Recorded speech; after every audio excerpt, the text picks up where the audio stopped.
All right. Hello, everyone. Welcome.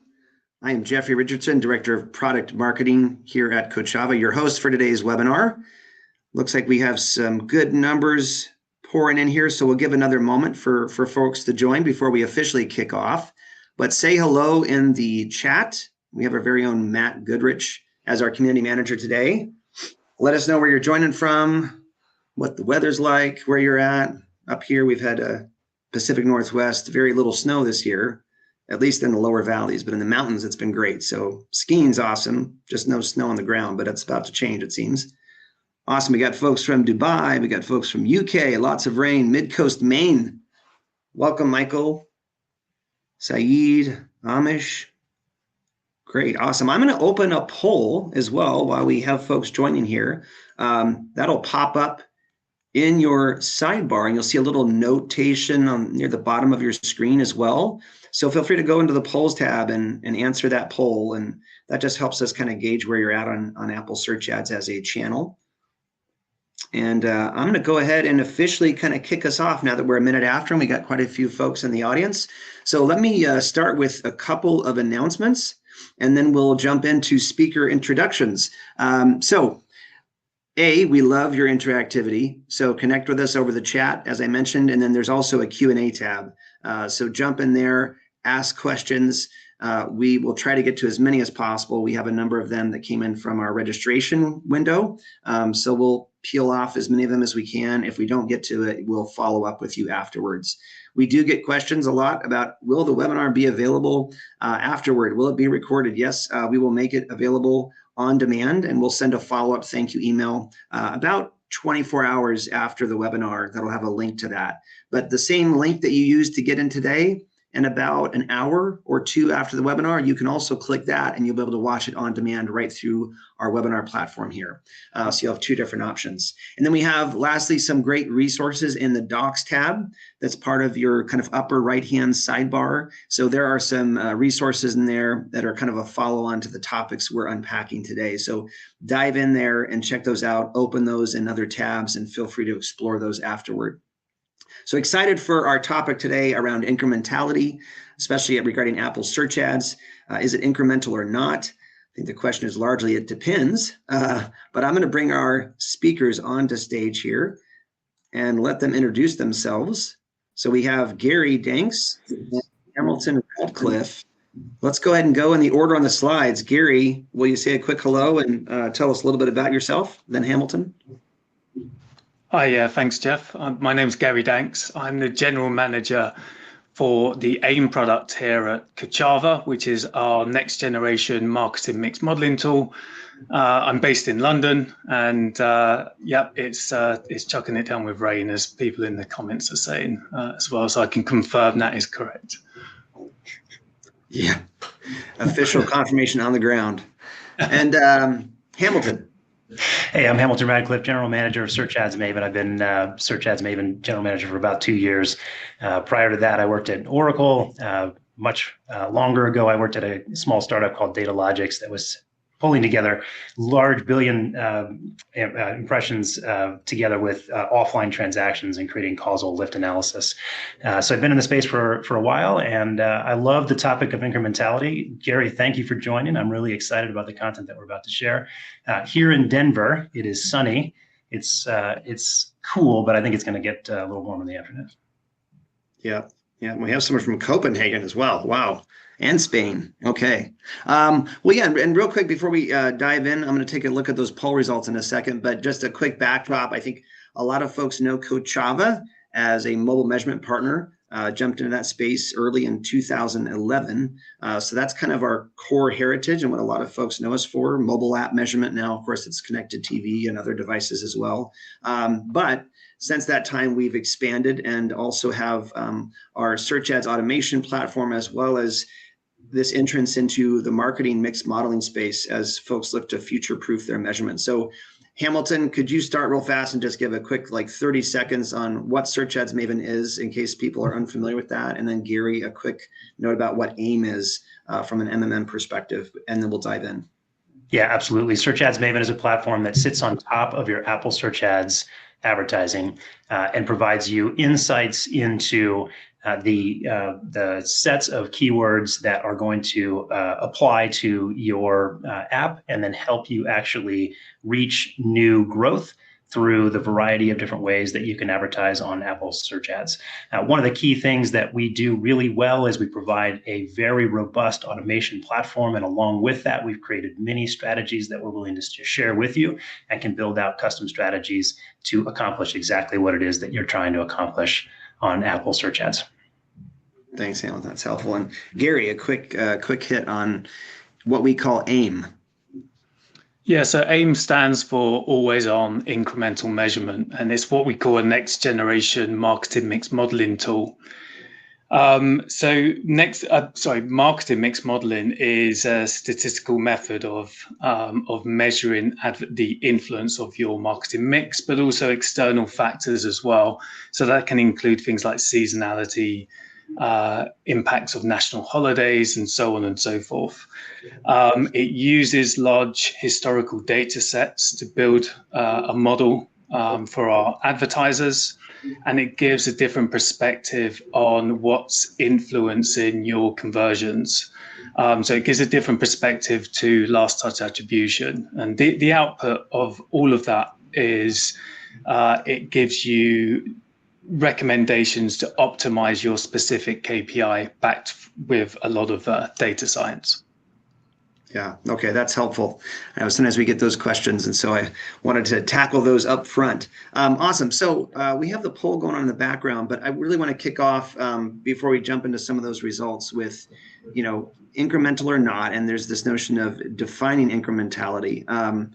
It took me a while to understand exactly what it was, and so just for the sake of the audience and a very straightforward kind of 30,000-foot view, Hamilton, can we start with you? And then Gary, add on to it. Just define incrementality for us. Yeah, I bet Gary's answer is going to be much better than mine. But incrementality at the foundational element is really just whether or not your ad spend was resulted in the growth or the install or the outcome that you wanted to get, or would you have gotten that had you never advertised at all? So the former would be incremental, the latter would be non-incremental. And so it's really important in measuring and deciding how you adjust your spend to make sure that the spend goes towards the areas or the kinds of advertising that draws in the most outcomes and avoids the areas where there's spend, but no associated outcomes that you wouldn't have gotten anyway. Yeah. And Gary, anything you'd add on to that? I mean, that was pretty comprehensive. There's certainly different ways you could put it. The thing I will add on to that is the incrementality measurement, or running incrementality tests and understanding the incrementality of your various different channels helps you identify the true net new impact of your campaigns. So it's exactly what Hamilton said. It's identifying what would have only happened because of those campaigns. Yeah. Well, I'm going to bring up our first poll results too, just to kind of showcase where the audience is at and their level of monthly spend on Apple search ads. So we got a cohort here that's down between 0 and 25,000. We got a pretty even split across the 25 to 100K, 100K to 500, and then 500 plus. So a nice kind of mix here amongst different spend tiers. And it's interesting to think about what volume of that spend or percentage is dedicated to brand versus non-brand. So I'm going to close that poll now, and I will actually open up our next one as we dive into the question of really incrementality testing and how you might go about that. So let me switch screens here. So how to discern incrementality. We have 3 different approaches that we're going to quickly unpack here, but Gary and Hamilton, can you first talk about holdout tests, which I think sometimes I hear referred to as going dark, if you will. So can you explain that? And I think we have some best practices as well that we can walk through, Gary. Yeah, sure. So going dark or holdout test is probably the sort of more official name for that. But essentially it means that you will cut off your ad spend or stop spending on a certain channel or geographical region if you have that sort of targeting capability. But typically when clients and organizations do an incrementality holdout test, they're holding back their spend on a specific channel. It would typically be for 2 to 4 weeks. Some clients do it shorter, but we wouldn't recommend that. And then they see the results from holding back that spend.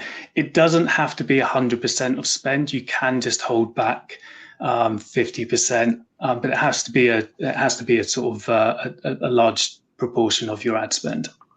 Yeah, and that would be like geo-based also, where you maybe do it by geo or app storefront.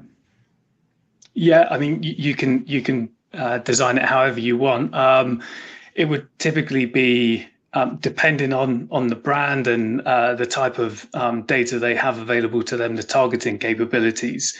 It would be sort of geo-based. Yeah, so typically I'm not saying making this recommendation, but as an example, if you were going to test the incrementality of Meta, you would just withhold some of your budget up to 100% of that budget over a 2 to 4 week period for a specific geo. Okay. Yeah, in concept, it's pretty simple. You essentially shut off your spend, and if you see your total outcomes unaffected, then your spend was non-incremental. And the degree to which they are affected, let's say that your organic outcomes that happen that are unattributed, plus the attributed to, in this case, Meta, happen to be 100 per week, and you shut off all your spend, and your organic goes to 100 for the weeks that you're turned off, then that's non-incremental spend. So in concept, it's pretty simple in what you're trying to measure. If it goes down to 80 for organic, and of course you have no attributed outcomes because your spend is off, then in that case, 20 of those outcomes were plausibly associated to the spend that you turned off. So that gives you some incrementality. So the measurement is actually in concept pretty simple. It turns out to be challenging. There's a little bit of a burden here because you do have to sacrifice that spend. So if it is incremental for the time that you're dark, you're not getting that incrementality. So you do have to sacrifice a little bit. I would recommend having a data savvy individual, maybe a data scientist that's partnering with you when they're doing this, or maybe have some really good Excel skills.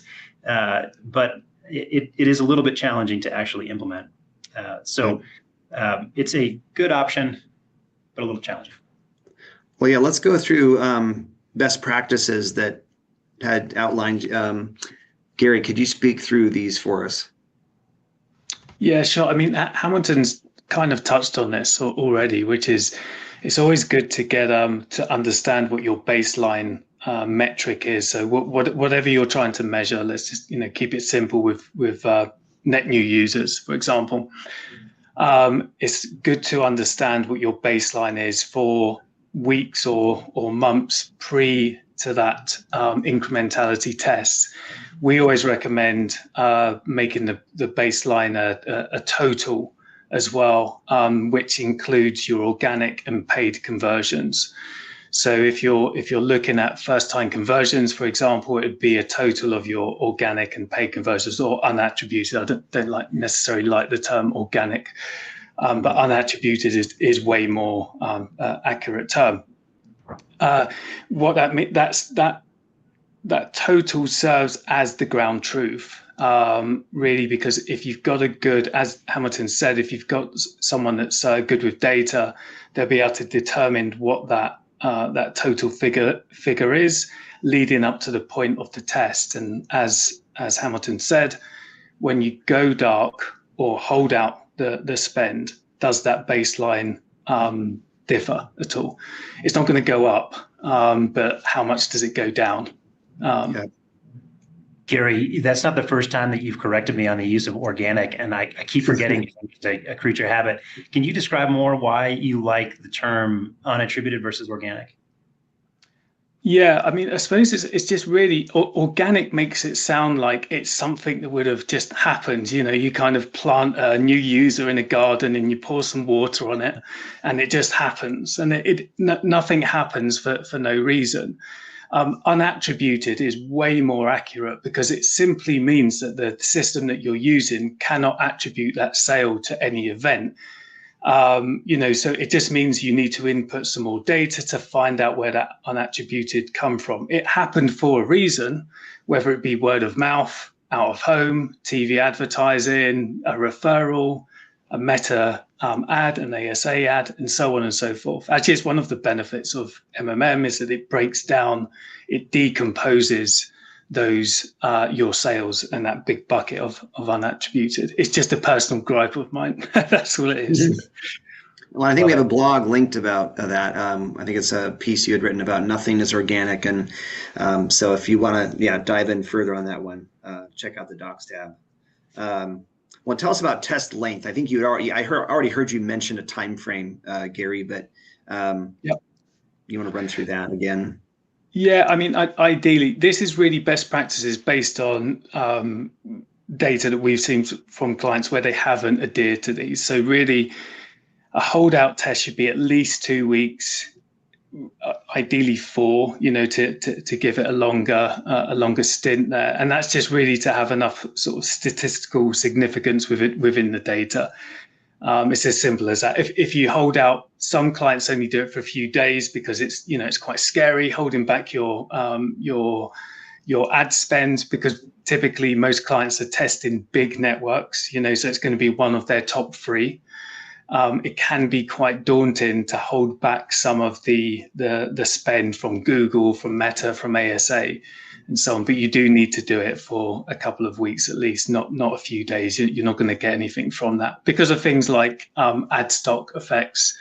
It really needs to go dark for a period of time. Yeah, that actually can be pretty scary, right? There's first of all, you're going dark, and so if it's incremental, you're losing all the incrementality. But worse, what if you find out that it's not incremental? The decision making at that point, it becomes pretty tough. Like, what do you do with that money? Which we are going to talk about further. I think that'll be part of the the outcome could be rather scary. Tricky. I guess it's like what now? What next? Yeah. Well, the benefit if you do turn it off and it isn't incremental, is that your return on ad spend is going to go up anyway. So there's one positive. You just need to find other methods of distributing that budget. Yeah. And then talk to us about seasonality and non-linear impacts, Gary, as the final one here. Yeah. So again, based on previous experience of analyzing clients' data, quite often they make the mistake of holding back or running an incrementality test. Doesn't have to necessarily be a holdout test.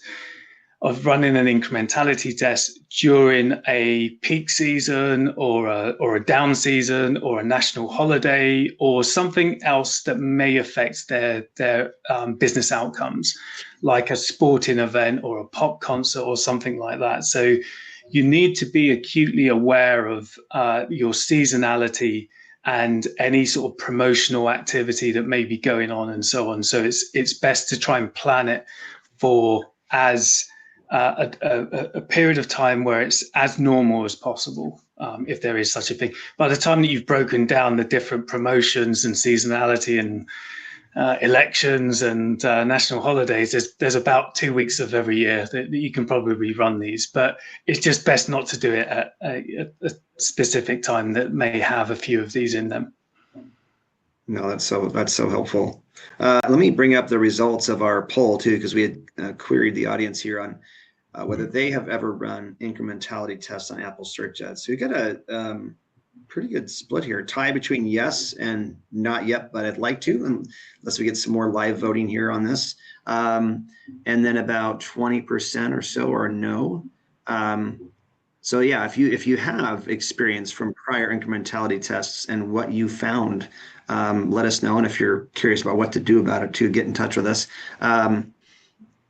This is interesting. Okay, and I'll leave this open for a little bit longer in the background in case anyone else wants to vote. But yeah, we're still at a tie between yes and not yet, but like to. So, all right, so let's jump into the next portion, I think, which is talking about organic versus attributed correlation, which is a bit different than your notion of a holdout test. So we'll have a further example, I think, in a minute that we'll unpack here. But Hamilton, can you kind of give us the rundown on this one? Yeah, you bet. I'm gonna actually rename that right now as unattributed versus attributed. There we go. Learn something. So the analysis here is kind of interesting and it's useful, and I think it applies to potentially anybody that's on the call that has an MMP that's tracking their outcomes. You're going to be able to pull this data. If you are on a Kochava MMP, then you can work with us and we'll help you pull it. The idea is that you look at over a time sequence your unattributed outcomes versus the attributed outcomes for a particular platform that you're questioning incrementality on. And you look at the correlation, and this is really just a spreadsheet, 2 columns of data, unattributed and attributed, and you look at the correlative relationship between those 2 series. I love to look at the rolling 7-day correlation, and then you can put a conditional coloring on that, and it gives you kind of where it's highly correlated and highly uncorrelated or negatively correlated. And from that, you can draw a little bit of information. We're going to show some more details in a couple of examples, but at the moments where you're highly negatively correlated, that means if your unattributed goes up, then your attributed goes down, or vice versa, you can draw the conclusion that it is likely non-incremental. Because when one goes down, the other one goes up. This is the example of, your spend is effectively just pulling from that unattributed bucket. So we'll give an example here, but that's effectively what this measurement is. Yeah, and maybe let's I think it's a perfect waypoint to just jump into that example now, and then we'll hit the third one because it's now top of mind. So, can you talk us through this actual real world scenario, Hamilton? Yeah. And I think it helps to illustrate what you're talking about.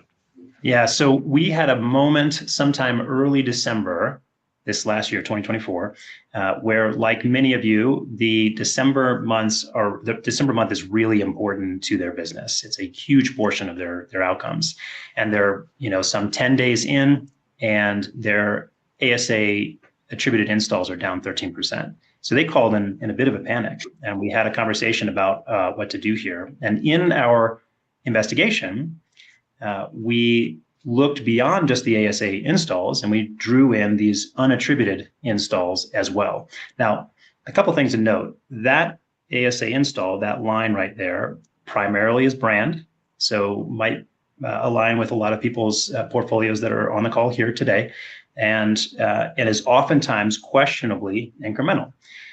And so we look at this, we're concerned, we add in the unattributed, and Jeff, if you can give me that slide, we noticed a equal but opposite impact on the unattributed. It was up 13%. And when you looked at the summation of those, it was a pretty straight line. And so we looked at this and said, well, okay, yes, your attributed installs for ASA have gone down. That is definitely concerning. But when you bring in the rest of your data, it certainly looks like in this particular pocket, it is a decrease, but it is non-incremental a difference. So you can rest assured that there's no need to make any major changes to your spend, that you're getting the outcomes in December that you need. So that was a pretty positive outcome. Let's see here. I think the next slide gives us, when you take it, this goes all the way out to into January even. I think that little blip up there towards the right is, that's Christmas. And but mostly it returns to normal. That spread is exactly what we see if you go very far back into the months beforehand. And you can see that, that moment of a drop was temporary, and the average was maintained. So definitely freaking out about nothing. Yeah. There's spend, though, and I want to show you this because it gives another indication or validity to the non-incremental nature of the spend that they have currently. We've actually changed that in January to move more away from brand or be a little bit more aggressive on our bids on brand. We can help anybody on this call do that. And that's kind of a unique aspect of our platform, being able to better manage your brand spend and get more out of it. But you can see here that when they called and when we went through the data, the importance of December was so high for them that they didn't want to potentially miss out and find out that they missed December and all of the opportunities. So they did increase their bids, they pulled off automation, and their spend increased. I don't fault them for this. I think the core sponsor was on vacation at the time, working kind of remote. And so they decided to move forward. That increased their spend. You can see it steadily marching up. But the attributed installs didn't really budge. They came back to normal, and that happens. You might be able to argue that the increase in bid brought the attributed installs back up, but it was at the expense of the unattributed, so probably not incremental. And then it just kept going up with absolutely no impact beyond that. So this picture really is a good indicator or a good snapshot of brand spend on Apple search ads that the incrementality is questionable. And I think Gary might get into this, but this is not universal. Like if you're out there and you're looking at you're spending on brand and thinking to yourself, therefore I can validate that my brand spend is not incremental. That is not the case at all. We see differences across every one of the customers, industries that they're in, the app that they have, the moment of time that they've got. The balance is different for everybody. So don't take this as an example to validate shutting off brand, but I certainly would encourage you to test it. Yeah. And real quick, just to like back up for a second, I know we've talked about brand and then non-brand, and there's different types of campaigns you can run on Apple search ads. But when you're bidding on your brand terms, like these screenshots that my colleague captured here, this would be an example where, Expedia or Sonic or Starbucks, you punch that in and then they're the top organic result, but there's also a paid ad at the top. And so that's where this notion of like maybe non-incremental or cannibalization, like the user potentially would have clicked through anyways, like on this example with Uber where Lyft came up as an ad because they're bidding on Uber's terms. Maybe that individual still says, I'm going to click on Uber anyway. But maybe they, you know what? Let me check out Lyft. And so I don't know if you can explain that real fast. Maybe I just did it. But if there's anything else you would add to that of brand versus non-brand and competitive versus category. Yeah, this visual definitely captures the question that everybody's got. When you're looking at Starbucks advertising on search results where they're the number one organic result, the question is, was that incremental? And the real question there is, if you swap that ad out with Peet's Coffee or some other coffee chain that's popular, would you have lost that unattributed user had you not advertised?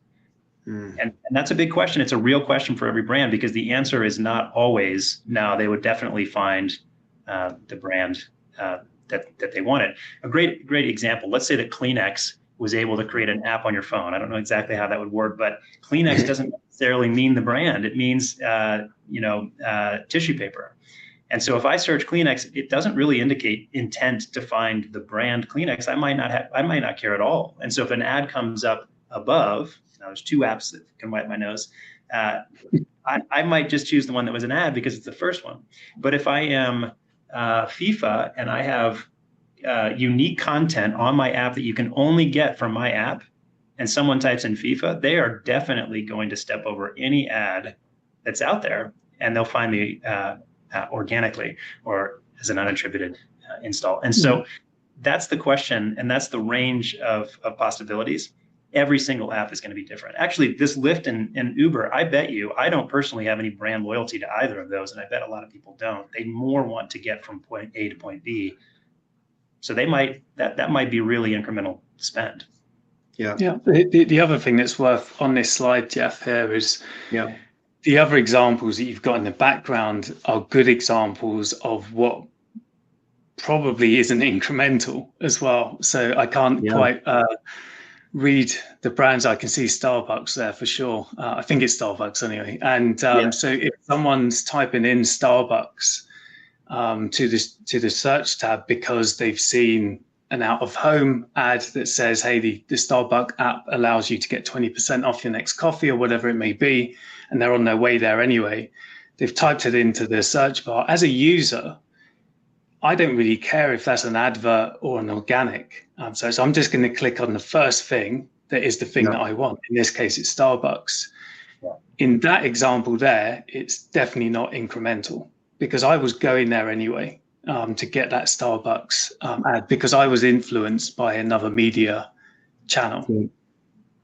Yeah, and there's the nuance of that's why we've done some content and discussions around brand protection, right? So there's almost like, well, yeah, that could be non-incremental, but then if you're not bidding on brand, then you're not protecting brand, and that top slot is then open for conquest, if you will. And so that's a delicate balance as well in this whole discussion of what's incremental or not.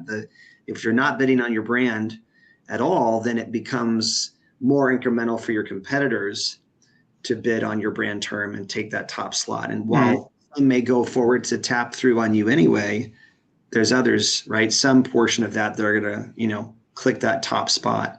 I wanted to jump to a question real fast that came in here from Kelsey Brown, and then I want to get into kind of the other method, if you will. Have you found certain ASA placements are less incremental than others? So obviously there's search tabs, search results, there's product pages, today tab. Hamilton, anything that you've seen from your experience so far? This is a tough one. I haven't done a specific experiment on the different types of campaigns. Here's what I think, though. When you're advertising on search tab, there's no intent at all. And in a lot of the cases, we see pretty good ratios of cost per outcome or ROAS for those placements. It's hard for me to believe that the number of people that come through, tap that ad on the search tab, and then ultimately do the outcome would have searched for, found, and installed your app anyway. It's hard for me to believe that. So it feels like the incrementality story there is pretty strong. When you're on search results, it gets a little bit more muddled, especially when you start talking about brand, because the incrementality signal on someone searching for your brand, sorry, not the incrementality, but the intent signal of someone searching for your brand is pretty strong. They're probably going to find your brand one way or another. When you're talking about non-branded keywords, it starts to look more like the search tab. They at least have some intent, but they're not necessarily typing in your brand specifically. Yeah. It's a good question, though, Jeff, as a segue. I don't know exactly what the next slide is, but AIM is going to be the way that you can best test something like that. The answers are out there, and you can get them. They require a product like AIM. Yeah.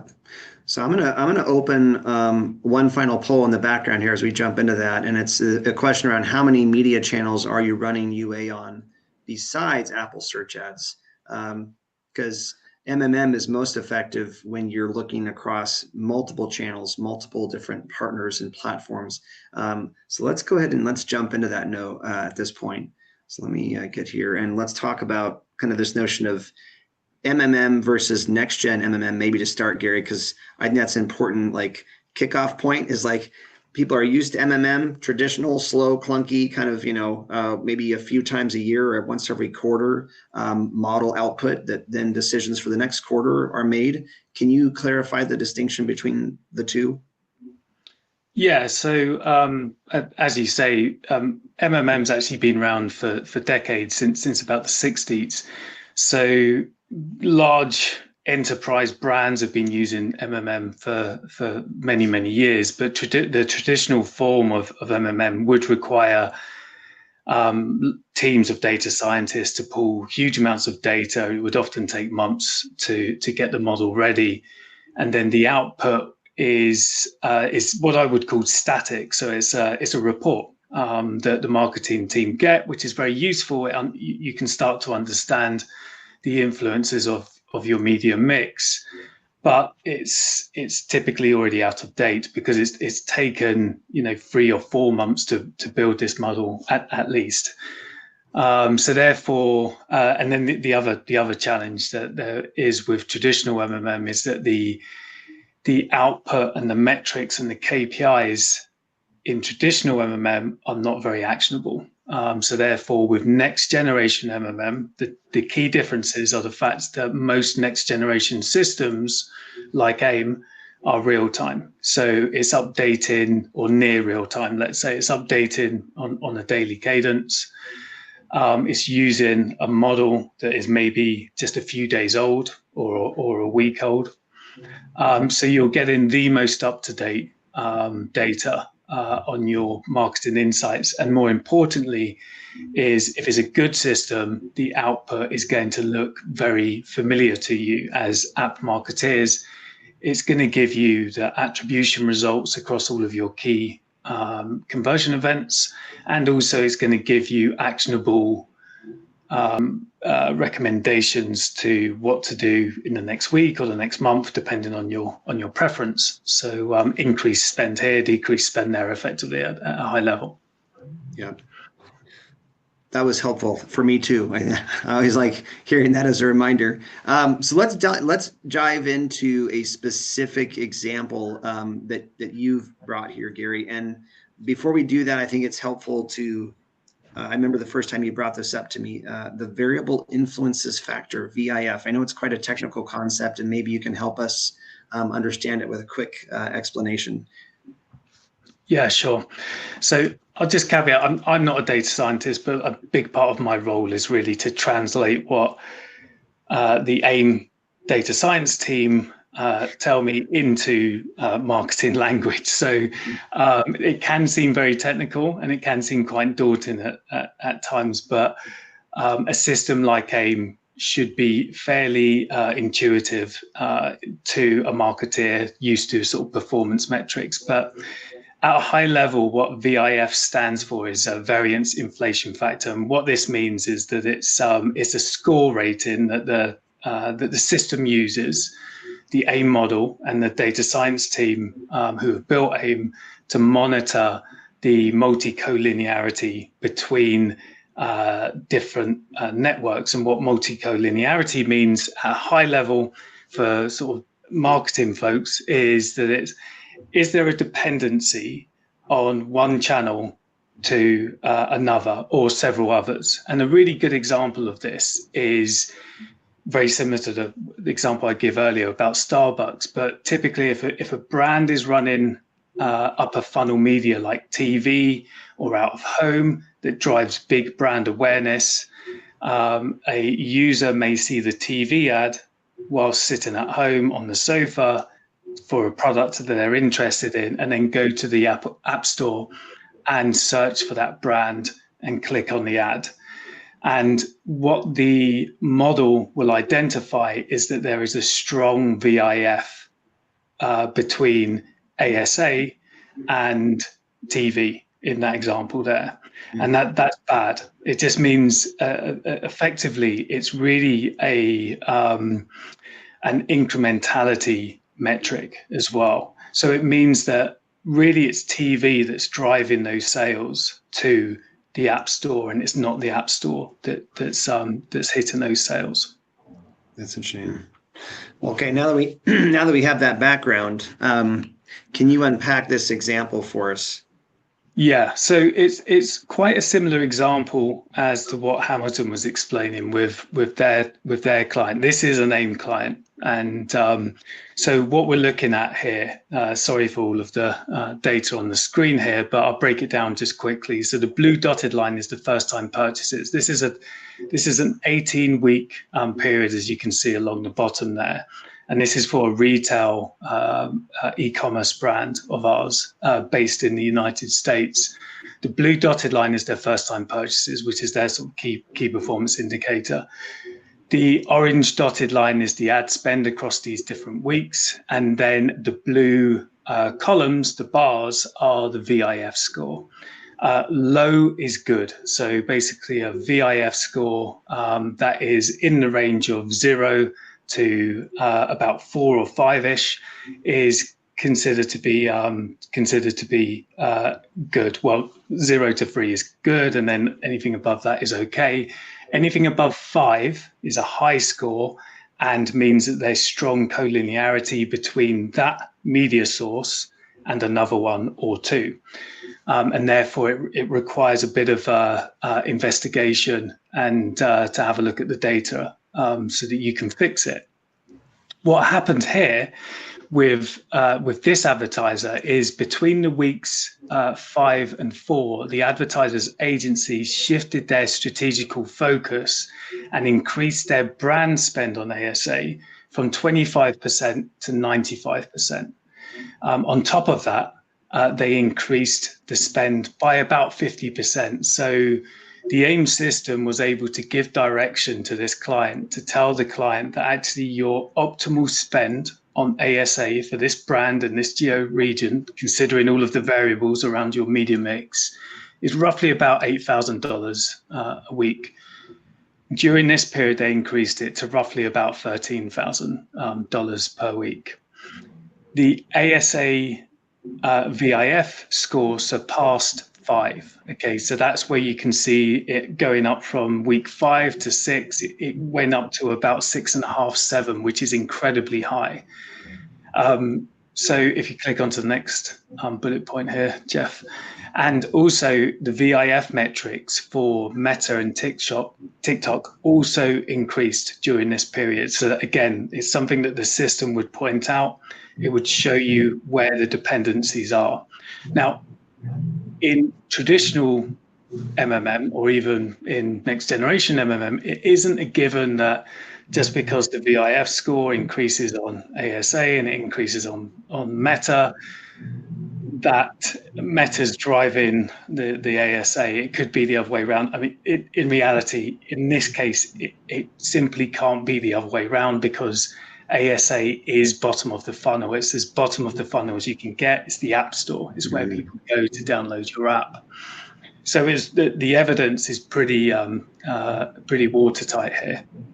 And Gary, just as an example, like anecdote of what you mentioned earlier, somebody running TV advertisement.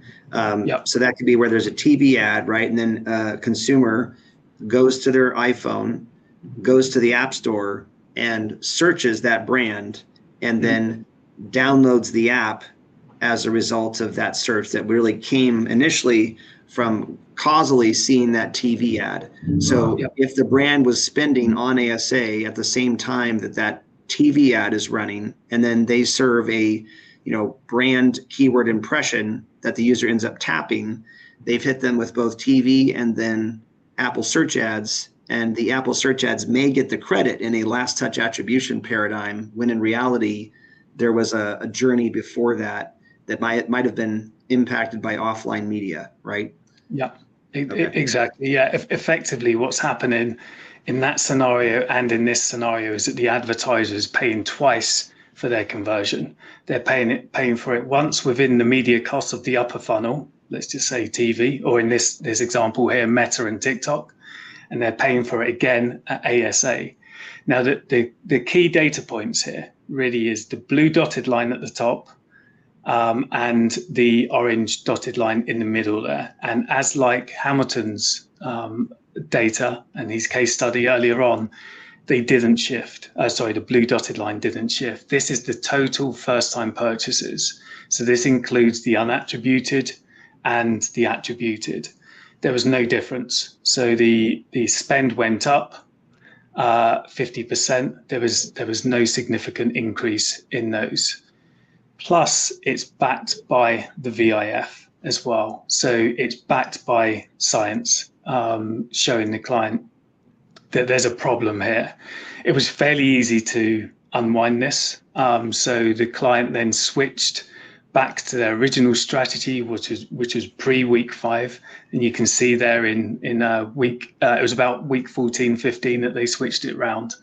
And the spend levels drop and their incrementality goes up, basically. So during the low VIF scores, this is when you're getting maximum incrementality from a platform like ASA. Yeah. This isn't exclusive to ASA. It's worth pointing out. Yeah. So you can also see this type of data on Android and on the Play Store there, but also on if TV or cinema or out of home, that can drive a strong VIF score on other media as well. As well as other channels on the iOS device. There was another question from Kelsey where she gets into, pointing out that the example I gave was for comparing attributed Apple search ads outcomes versus unattributed. You can't really do that analysis on iOS for any other platform because you don't have the data. It all has to come through some other format, either probabilistic, like what we just looked at, or SCAD. And with this example, AIM does cut through that and gives that attribution insight across any one of the channels that you're on. I'm surfacing this poll here right now. So if you haven't already voted in that, go ahead and do that. And I brought up the question from Kelsey that I think you were referring to, Hamilton.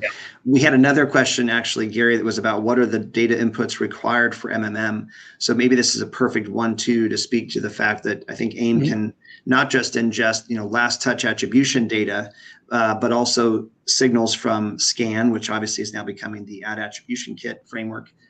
So can you speak to real fast the inputs that can go into the platform?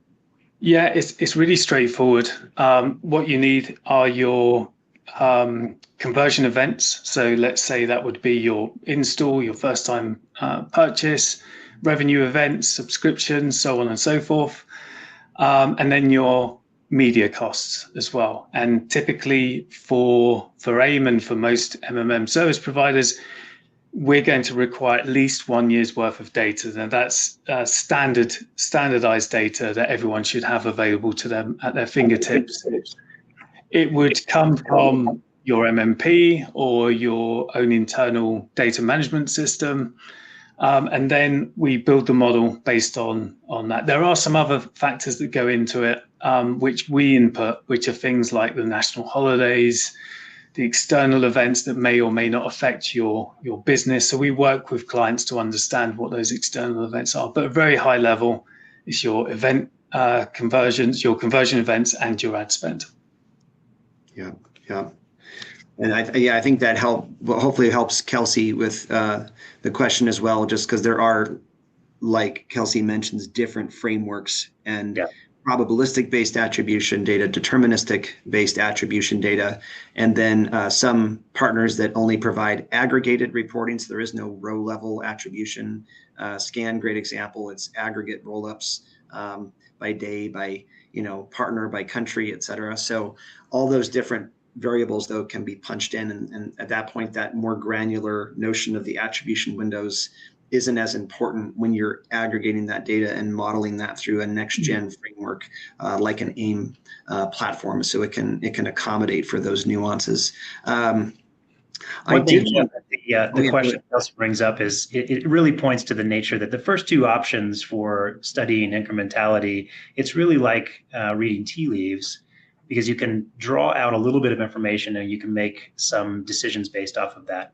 Whereas when you have something like AIM, you are pointed directly to the observation, the realization, and then you can act on it in a very real way. And the great thing about AIM is that it will tell you, you can get the data that Gary showed, but the way it displays it is it shows you the list of channels that you're on and gives you indications of where you should move money around from one channel to the next.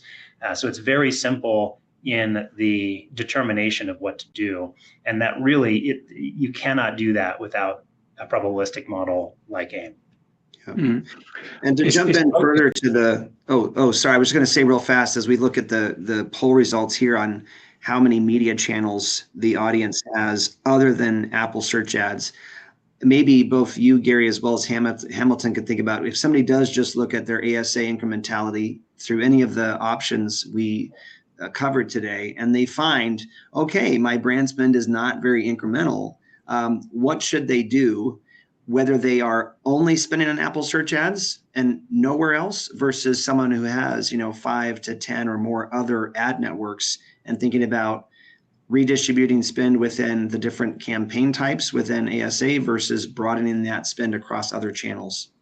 Sorry, that was a loaded question. Let me know if you need me to repeat any of that. I can jump in quickly here. So from our experience on the MMM side, media diversity is always good. So if you're spreading your net to a wider audience is always good. It's always beneficial.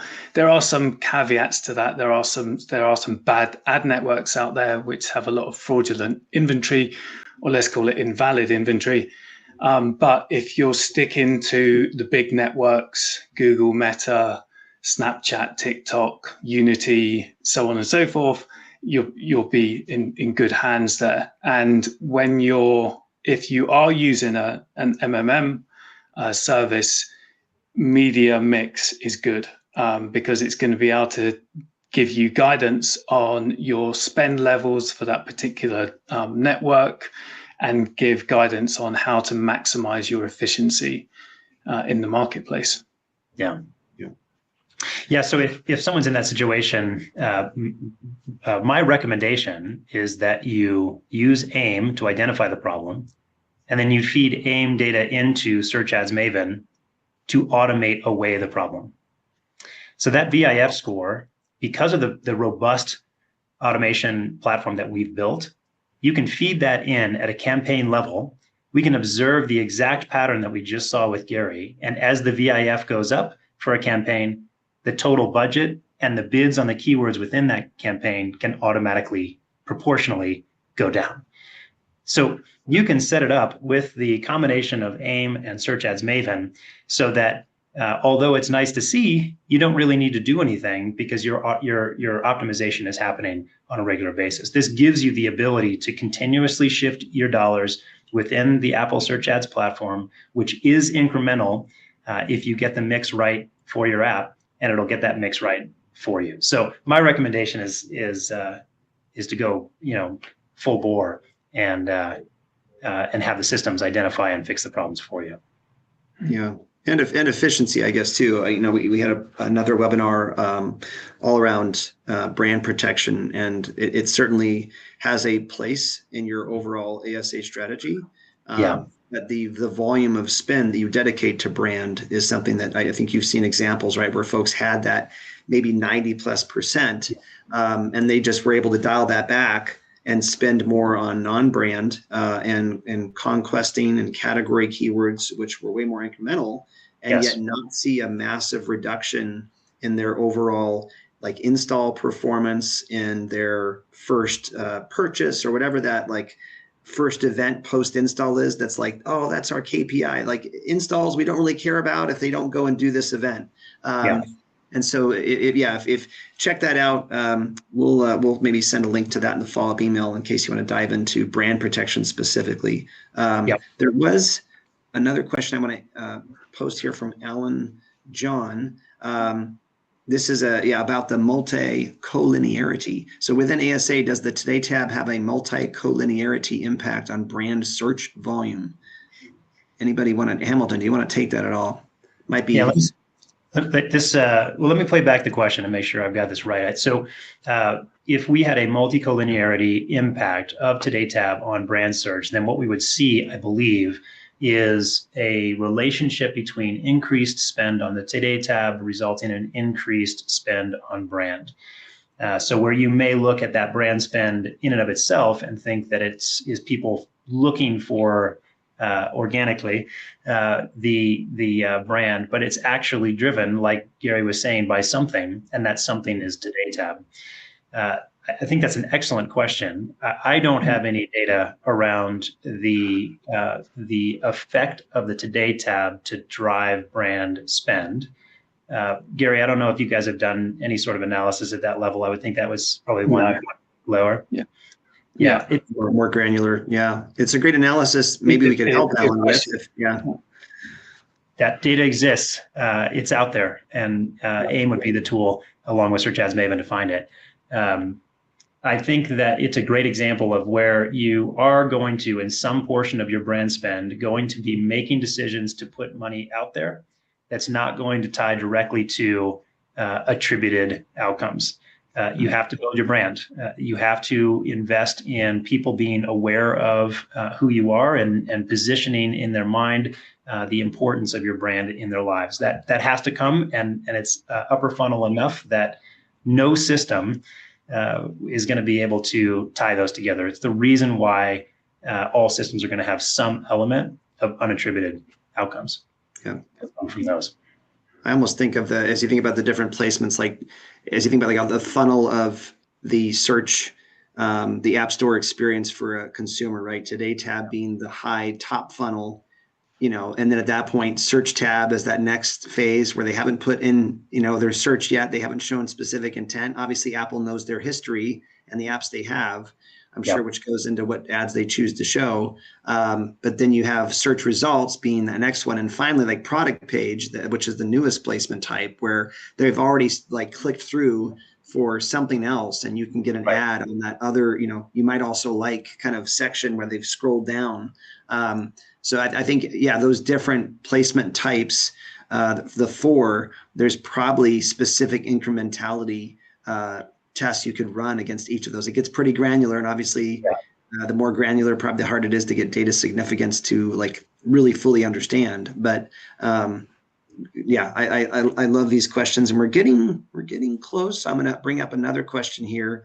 If you do want to, by the way, talk to Hamilton or Gary after this, feel free to click that request a consultation button, and we can have our team follow up with you to do that. I wanted to share this one real fast from the registration. So this one came in from Mohit.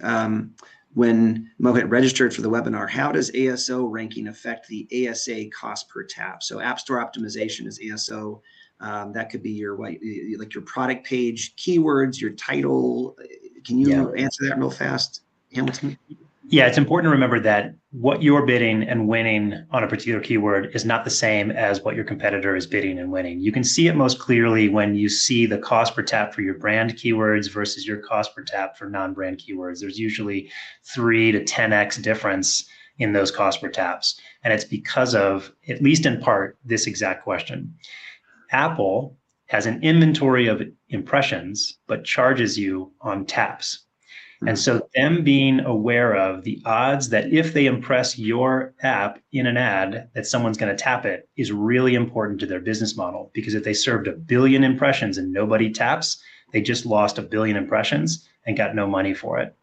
And so this ranking really matters. If you improve your ASO rankings, you should see over time your cost per tap in your ASA advertising go down correlatively. So it's very important in that calculation of Apple on how much they're going to make from the ad spend. So it's big impact. Thank you, Hamilton. And Gary, one that's, I think, perfect for you from Saeed. What if you have multiple channels with a VIF less than 5 at the same time? How would MMM assist here? It's a good question. I mean, this is the ideal scenario. This is actually where you want to be. So let's just say you're running across 7 or 8 different channels, which is typical of our clients. If you have them all under 5, then you're in a good place. Where it would assist you is that there's going to be some which are at 0.8. There is going to be some that are at 2.5 and so on. So that there's a scale in between 0 and 5. Where MMM is going to assist you is it's going to maybe make some recommendations to pull back on those ones that are at the upper end of that scale and increase where there's on the channels which are at the lower end of the scale. But that being said, and it's something that we didn't really touch on in the incrementality test part of this webinar.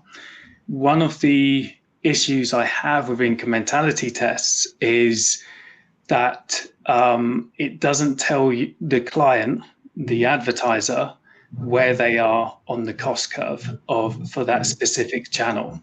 So let's just say you do an incrementality test, and this is related to this question. Let's just say you do an incrementality test and that channel is 100% incremental. That's almost impossible, by the way. That's never going to exist. But let's just say the results did come out there. What that incrementality test isn't telling you is it's 100% incremental, but you've gone past the point of diminishing returns, or you're just at the point of diminishing returns. So therefore, a knee-jerk reaction is to put more investment onto that channel that's got a high incrementality score, but that's going to cost you a fortune because there's no additional benefit from that point. And this is the VIF score is just part of the multiple huge calculations that an MMM model does. It understands the cost curve, it understands the VIF score, it understands the seasonality, what day it is, what week it is, what national holidays are coming up, what ones have just been, all of these multiple variables. And the output of that is recommendations on your marketing investment. So, but to answer this particular question, if you've got all of your channels under 5, you're in a good place, and the output of a good MMM model is going to tell you how to improve that even further. Yeah, you're doing good if you're there already. Awesome. Yeah. Well, perfect timing, Gary, right in under the wire. We're at time. So thank you both. Thank you to all those who jumped on and joined us today. And we'll get this recording out to you. If you want to get in touch with us or click through on the Docs tab, any of the resources, feel free to do that now. And thanks again for joining. Thanks, everybody. Bye. Bye.